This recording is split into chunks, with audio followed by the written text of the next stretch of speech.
साहेब, बऱ्याचदा असं होतं की आपण एखादी प्रॉपर्टी विकत घेतो. त्यावेळेस आपल्याला काहीच माहीत नसतं त्याच्याबद्दल. बरोबर. पण नंतर कळतं की ह्या प्रॉपर्टीवर केसेस चालू आहे. हं, हं. मग ही प्रॉपर्टी घेण्यापूर्वीच, फसवणूक होण्यापूर्वी आपण कुठे चौकशी केली पाहिजे? हां, म्हणजे अ, असं असतं की 2 भाऊ असतात, त्यांना एक बहीण असते आणि या दोघांनी बहिणीचं नाव लग्न झाल्यानंतर त्या सातबाऱ्यावरून उडवलेलं असतं किंवा माहीत नाही त्याच्याकडून हक्क सोडपत्र घेतलेलं नसतं.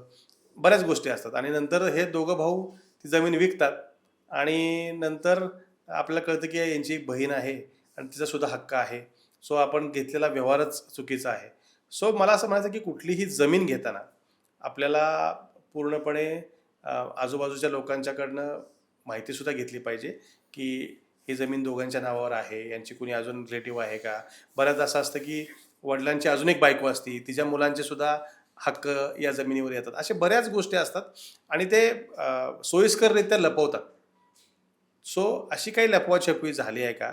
हे सुद्धा आपण आजूबाजूला माहिती घेऊनच, कारण कागदावर सगळं छान दिसतं, पण आपण चौकशी केल्यानंतरच आपल्याला ह्या गोष्टी कळतात. त्यामुळं मोठी जमीन घेताना, ओपन प्लॉट घेताना आपल्याला या सगळ्या गोष्टीची शहानिशा करून घेतली पाहिजे. काही गोष्टी अशा आहेत की ज्या वकिलांच्या पण पलीकडे आहेत, की ज्या कागदावर दिसत नाहीत. त्या गोष्टीसुद्धा आपल्याला इथे कळतात. जाऊन तिथे जर तुम्ही इन्व्हेस्टर असाल, बिल्डर असाल किंवा तर आजूबाजूला गावात जाऊन तिथल्या यात्रामध्ये आजूबाजूच्या लोकांना भेटून पूर्ण त्या जमिनीची माहिती घेतल्यानंतरच व्यवहार केला.